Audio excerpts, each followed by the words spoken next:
मोदी जी ने बेरोजगारी फैलाई है। पता नहीं आपने अदानी जी का नाम सुना है? सुना है? हां, मोदी जी के मित्र हैं। अभी आप राहुल गांधी को सुन रहे थे, जो राहुल गांधी जम्मू कश्मीर पहुंचे हुए हैं, जहां चुनावी सभा को संबोधित करते हुए राहुल गांधी मोदी सरकार पर जमकर बरसे। नमस्कार, मेरा नाम विश्वजीत कुमार और आप देख रहे हैं वॉक फॉर इंडिया न्यूज। 4 सितंबर को राहुल गांधी जम्मू कश्मीर के दौरे पर हैं, तो वहीं जिस तरह से राहुल गांधी चुनावी सभा को संबोधित करते हुए मोदी सरकार पर जमकर बरसे, तो वहीं जम्मू कश्मीर में 10 साल बाद विधानसभा चुनाव होने जा रहा है। तो वहीं राहुल गांधी 4 सितंबर को आपका रामबन और अनंतनाग में चुनावी सभा को संबोधित किए। तो वहीं अडानी साहब के जरिए मोदी जी को एक बार फिर से घेरते हुए नजर आए राहुल गांधी और दोनों का मित्रता का चर्चा करते हुए नजर आए। आइए सुनते हैं क्या बोले राहुल गांधी। आपने फंसा दिया मुझे लग रहा है कि यहां अगली मीटिंग में ना जाऊं, यहीं आपके साथ 1-2 दिन रहूं। आप सबका यहां दिल से स्वागत करता हूं। आपसे मैं 2-3 चीजें कहना चाहता हूं। सबसे पहले आपने देखा होगा कि पूरे देश में बीजेपी के लोग, आरएसएस के लोग नफरत फैला रहे हैं, हिंसा फैला रहे हैं, डर फैला रहे हैं। तो लड़ाई 2 विचारधाराओं के बीच में है। एक तरफ नफरत, हिंसा, डर, दूसरी तरफ मोहब्बत, रिस्पेक्ट, इज्जत। आपने देखा होगा कन्याकुमारी से कश्मीर 4000 किलोमीटर हम चले और हमने बीजेपी के खिलाफ नारा दिया, नफरत के बाजार में मोहब्बत की दुकान खोलनी है। उनका काम नफरत फैलाने का है, हमारा काम मोहब्बत फैलाने का है। वो तोड़ते हैं, हम जोड़ते हैं। और अंत में नफरत की काट मोहब्बत से ही होती है। आप सब जानते हो, नफरत को नफरत से नहीं काटा जा सकता है, नफरत को मोहब्बत से ही काटा जा सकता है, हराया जा सकता है। और आपने इस चुनाव में देखा होगा, पहले नरेंद्र मोदी जी छाती फैला के आते थे, अब नरेंद्र मोदी जी ऐसे आते हैं। पहले बड़े बड़े भाषण करते थे, इस बार पार्लियामेंट में घुसने से पहले उन्होंने अपने सिर पर कॉन्स्टिट्यूशन को रखा, फिर गए अंदर। भाइयों और बहनों, पहली बार हिंदुस्तान के इतिहास में पहली बार स्टेटहुड छीना गया है। यूनियन टेरिटरी को पहले यूनियन टेरिटरी को स्टेट बनाया गया था। स्टेट को बांटकर 2 स्टेट बनाए गए। तेलंगाना बना, छत्तीसगढ़ बना, उत्तराखंड बना, अरुणाचल को स्टेट बनाया गया। मगर पहली बार हिंदुस्तान के किसी स्टेट को रद्द करके लोगों का जो हक है वो छीना गया। पहली बार हुआ है। ऐसे हिंदुस्तान के इतिहास में, मॉडर्न इंडिया में यह काम पहले कभी नहीं किया गया। तो सबसे पहले जम्मू कश्मीर को जो स्टेटहुड है वो वापस देना है, क्योंकि आपका सिर्फ स्टेट नहीं छीना गया, आपके अधिकार, आपका धन, सारा का सारा आपसे छीना जा रहा है।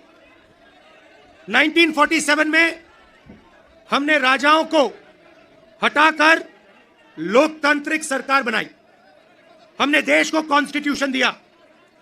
आज जम्मू कश्मीर में राजा बैठा हुआ है, उसका नाम एलजी है, मगर वो है राजा।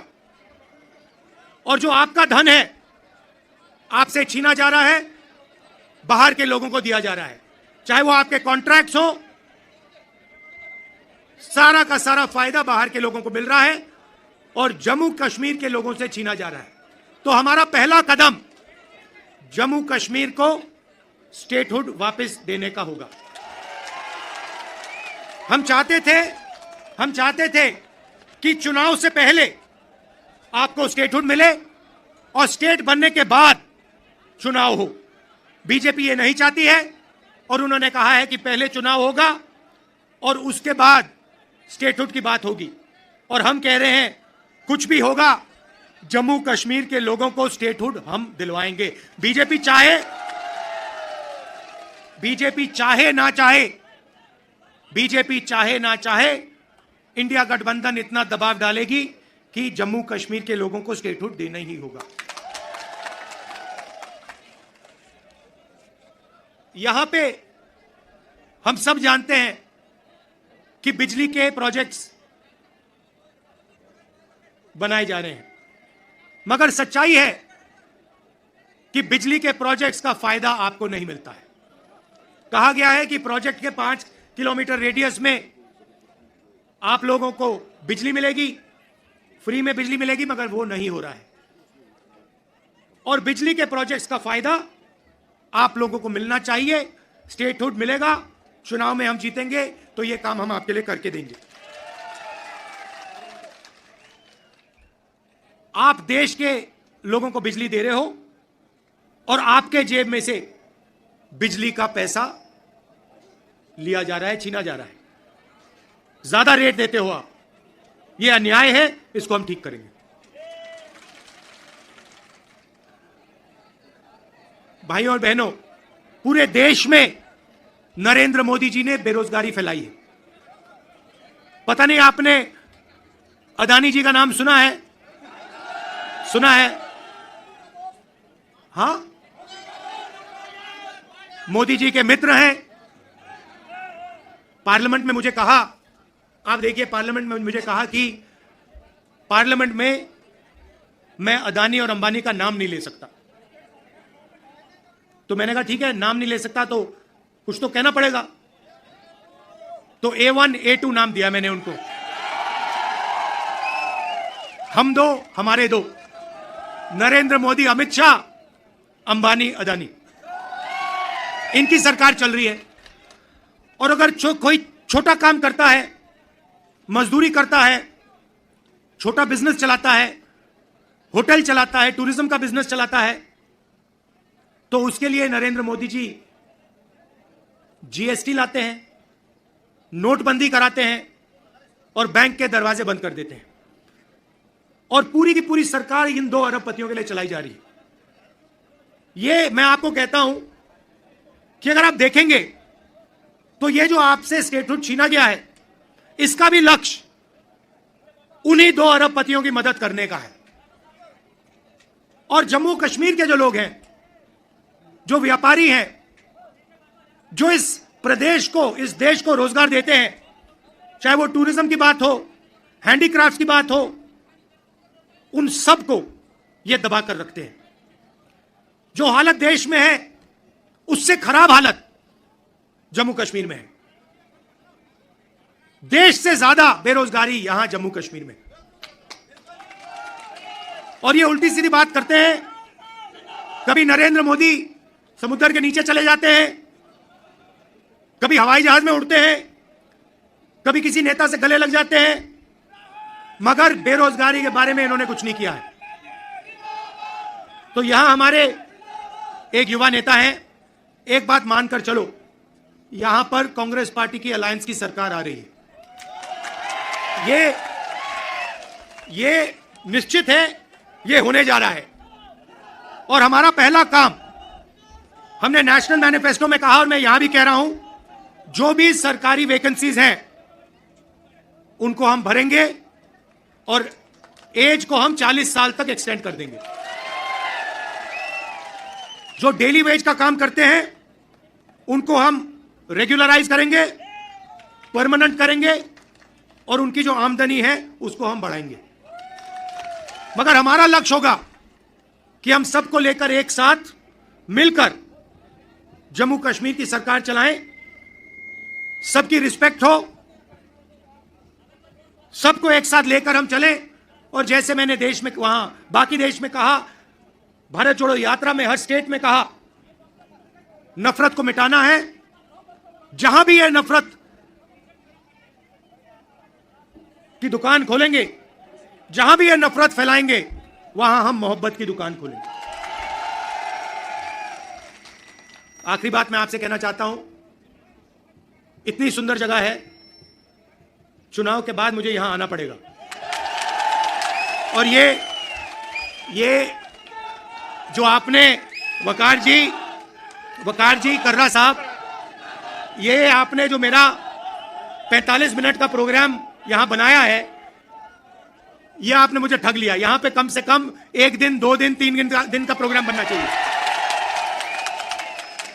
मुझे ऐसी जगह देखने को नहीं मिलती है।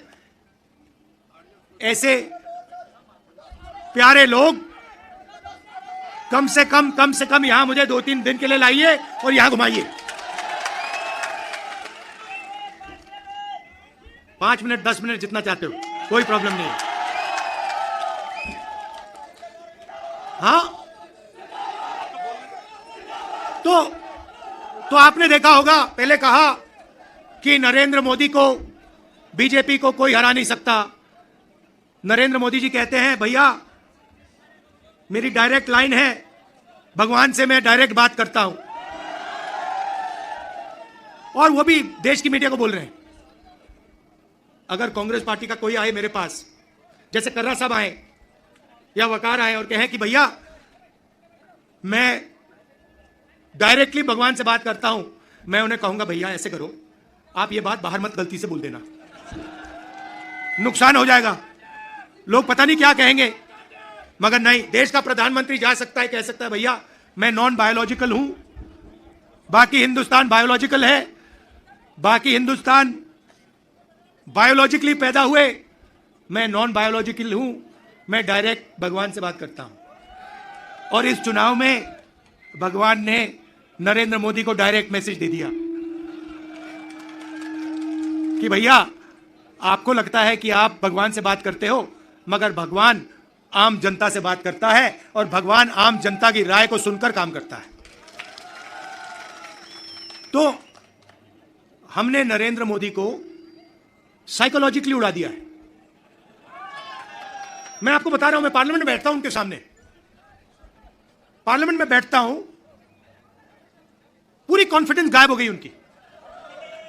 इंडिया गठबंधन खड़ा हो गया, एक साथ मिलकर हम लड़े, पूरी की पूरी कॉन्फिडेंस हिंदुस्तान के प्रधानमंत्री की गायब हो गई है।